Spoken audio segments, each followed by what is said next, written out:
नमस्कार, मैं हूं आशीष वर्मा। मॉर्निंग कॉल में आपका स्वागत है। शुरुआत इस वक्त की हेडलाइंस के साथ। विदेशी बाजारों से मिले जुले संकेत। कल 200 पॉइंट से ज्यादा बढ़त के साथ बंद हुआ था डाउ। अमेरिका का बाजार 1998 के बाद सबसे अच्छा तिमाही प्रदर्शन दर्ज करा। एशियाई बाजारों की मिक्स ओपनिंग। एसजीएक्स निफ्टी में कमजोरी। एजीएम में एचयूएल ने कोरोना संकट पर पार पाने का जताया भरोसा। का डिमांड में धीरे धीरे दिख रही है रिकवरी। 90 से 100% की क्षमता पर जारी है ऑपरेशन। चीन पर निर्भरता कम करने की भी कही बात। एमएससीआई ने वेटेज बढ़ाने का फैसला टाला। फैसले से देश में $1.3 बिलियन के इनफ्लो में अब होगी देरी। कोटक बैंक एल&टी में आना था सबसे ज्यादा निवेश। भारतीय एयरटेल के डेटा सेंटर बिजनेस में 25% हिस्सेदारी खरीदेगा कार्लाइल ग्रुप। $120 करोड़ के वैल्यूएशंस पर हो सकती है डील।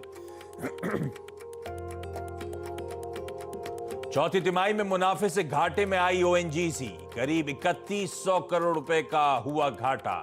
कंपनी को 4900 करोड़ का एक मुश्त नुकसान। वहीं वोडाफोन आइडिया को 11600 करोड़ से ज्यादा का घाटा।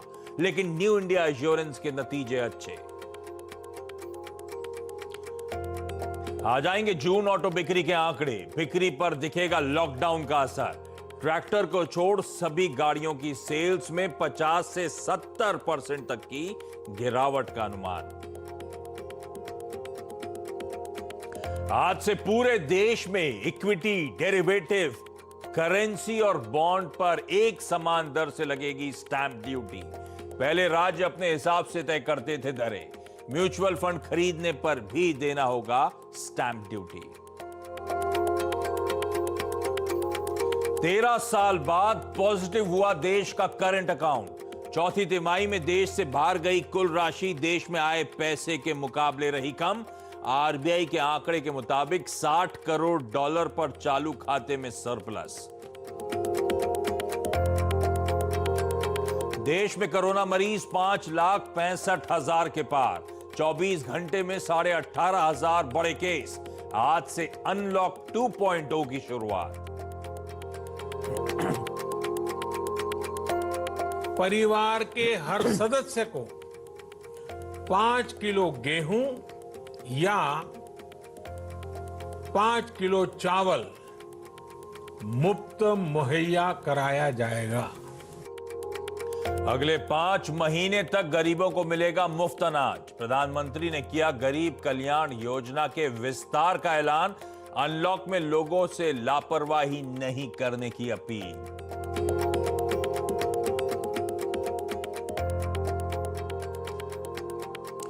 चले बुधवार की सुबह तो हफ्ते के मिड पॉइंट पे आके खड़े हुए हैं और इस हफ्ते थोड़ी सी वीकनेस क्रीप इन हुई हमारे बाजारों में, या कह लीजिए कंसोलिडेशन के मोड में थे।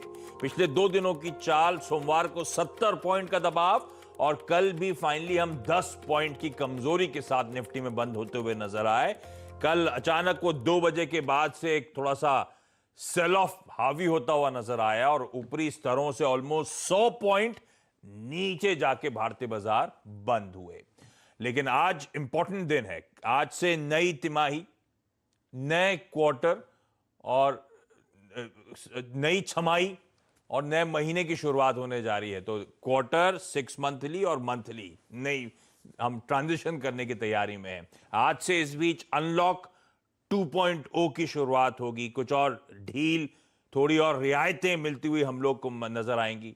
साथ में जो कल शाम को पीएम का संबोधन था उस पर भी रिएक्ट करना है। इन सब पर आगे बातचीत करूंगा, लेकिन पहले जो क्यूज हैं वो आप लोग की स्क्रीन पर आएंगे।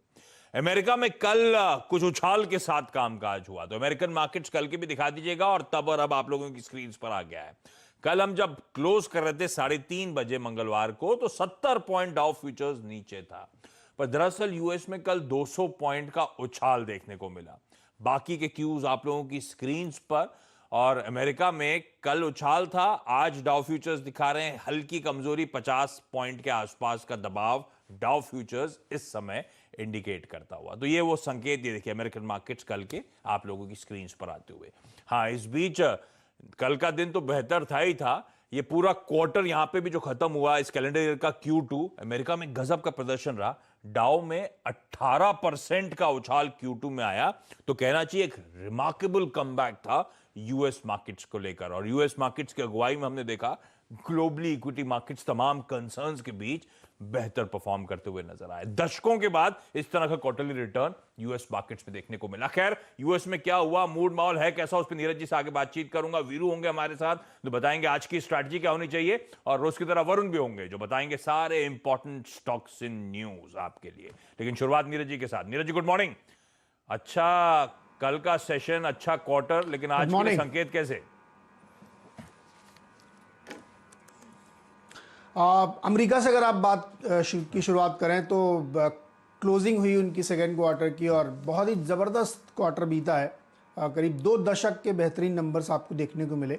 अक्रॉस द इंडेक्स आप देखेंगे तो अलग अलग टाइम फ्रेम में वो आउट परफॉर्म करते हुए 20 से 34% तक की रैली वहाँ देखने को मिली और कल और 250 पॉइंट ऊपर चढ़ा।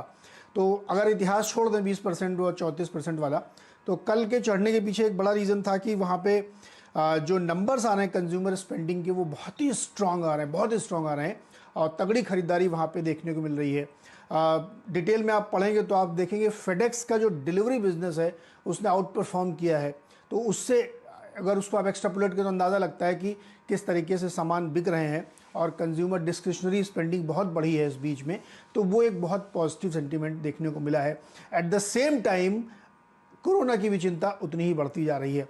तो मार्केट अपने एक बड़े यूनिलेटरल डायरेक्शन में बहुत तेज़ी से बढ़ रहा है जिसमें बहुत ज़्यादा गेंस हो रहे दिख रहे हैं, उसका बेस लिक्विडिटी है। लेकिन दूसरी तरफ जो थोड़ी सी चिंता जताई गई है वो फॉसी साहब की तरफ से जताई गई। फॉसी साहब का ये कहना है कि जिस रफ्तार से केसेस बढ़ रहे हैं और ओपनिंग अप हो रही है वो 1 लाख पर डे तक जा सकता है। ये बहुत सीवियर वार्निंग है। अभी 35-40 हज़ार पर डे है, 1 लाख पर डे जा सकता है। तो यानी मार्केट का अपना डायरेक्शन है और कोरोना का अपना एक कह सकते हैं स्प्रेड है जिसकी थोड़ी चिंता होनी चाहिए, क्योंकि कल उन्होंने सीनेट के सामने ये बात रखी। तो एक फैक्टर ये है। लेकिन जिस तरीके के इकोनॉमिक डेटा आ रहे हैं उससे तो ऐसा लगता है कि मार्केट फिलहाल रुकने के मूड में नहीं है और बहुत सारे जो मेजर्स लिए जा रहे हैं वो है।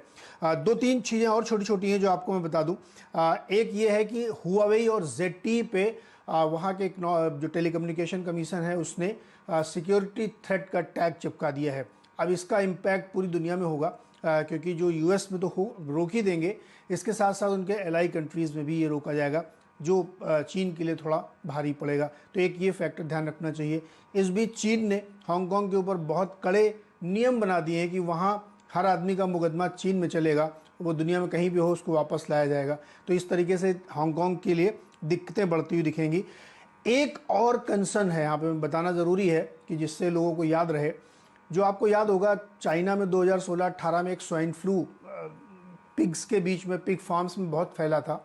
उसकी रीसेंट स्टडी ये बताती है कि उसके अंदर भी पैंडमिक जैसे सिम्टम्स देखे गए हैं। जो टेस्ट किया गया उसमें 20% 18 से 35 के लोग इन्फेक्टेड पाए गए पॉजिटिव।